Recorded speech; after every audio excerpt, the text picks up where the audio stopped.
Hi guys, welcome to Pavyamma creativity YouTube channel. మన ఛానల్ని చూస్తూ సబ్స్క్రైబ్ చేసుకునే వాళ్ళు ఉంటే వెంటనే సబ్స్క్రైబ్ చేసేసుకోండి. నేను ఎక్కువగా సిల్క్ థ్రెడ్ బ్యాంగిల్స్కి ఓల్డ్ బ్యాంగిల్సే యూస్ చేస్తాను. మీ ఇష్టం, ప్లాస్టిక్ బ్యాంగిల్స్ కూడా యూస్ చేసుకోవచ్చు. 8 బ్యాంగిల్స్ తీసుకొని దాన్ని 2 స్టిక్ చేసుకోండి B7000 గ్లూ తోటి. హాఫ్ డే ఆర్ 1 డే వదిలేసేయండి డ్రై అవ్వనికే. లైట్ పింక్ సిల్క్ థ్రెడ్ తీసుకోండి, మీ ఇష్టం, ఏ కలర్ అయినా యూస్ చేయండి, కానీ ఈ డిజైన్కి లైట్ కలర్ షేడ్స్ బాగుంటాయి. నేను 30 రౌండ్స్ తీసుకున్నానండి. తర్వాత దాన్ని బ్యాంగిల్కి చుట్టేసేయండి.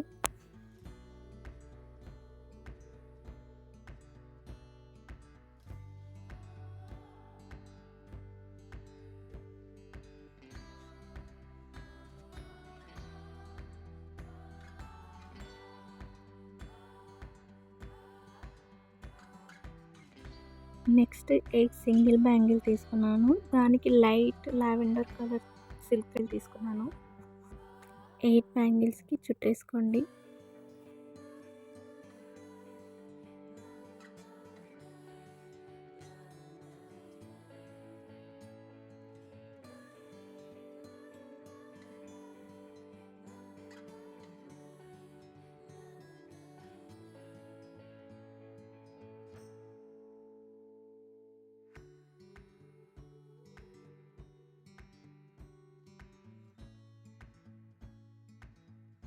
కుందన్స్ వచ్చేసి మ్యాట్ స్క్వేర్ పింక్ కలర్ తీసుకున్నాను. నేను చూపిస్తున్నట్టుగా పింక్ కలర్ 4 బ్యాంగిల్స్కి స్టిక్ చేసేసుకోండి. మీకు ఏదైనా డౌట్స్ ఉంటే నాకు కామెంట్ చేయండి, నేను రిప్లై ఇస్తాను కంపల్సరీగా.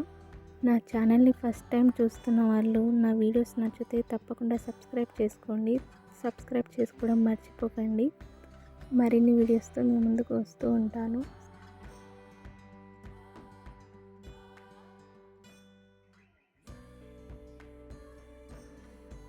ఎక్కడ గ్యాప్ లేకుండా పూర్తిగా పెట్టేసేయండి.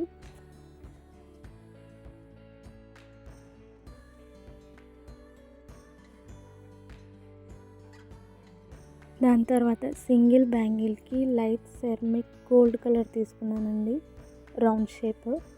ఈక్వల్గా దాన్ని 8 సైడ్స్ స్టిక్ చేసేసుకోండి. ఇది అందరికీ తెలిసే ఉంటుంది, తెలియని వాళ్ళు ఉంటే తెలుసుకుంటారు. మనం సిల్క్ థ్రెడ్ బ్యాంగిల్ చేశాక వెంటనే యూస్ చేయొద్దు. దాన్ని 1 డే హోల్ డే వదిలేయండి డ్రై అవ్వనికే. అండ్ వాటర్ ప్రూఫ్ అని చెప్పలేమండి, కానీ జాగ్రత్తగా పెట్టుకోవాలి, జాగ్రత్తగా యూస్ చేయాలి. ఎంతో ఇష్టంగా కష్టపడి చేసుకుంటున్నాం కదా, అందుకే.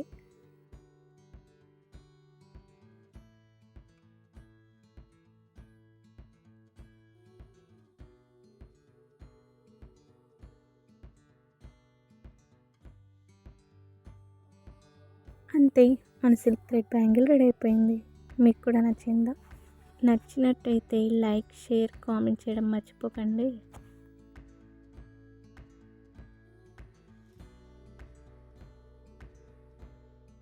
ఈ వీడియోని ఇంతవరకు ఓపికగా చూసినందుకు, మీ టైం కేటాయించినందుకు థ్యాంక్ యూ అండి. ఇలాంటి వీడియోస్ కోసం మన ఛానల్ని సబ్స్క్రైబ్ చేసుకోండి. Thank you for watching. Next వీడియోలో కలుద్దాం మళ్ళీ.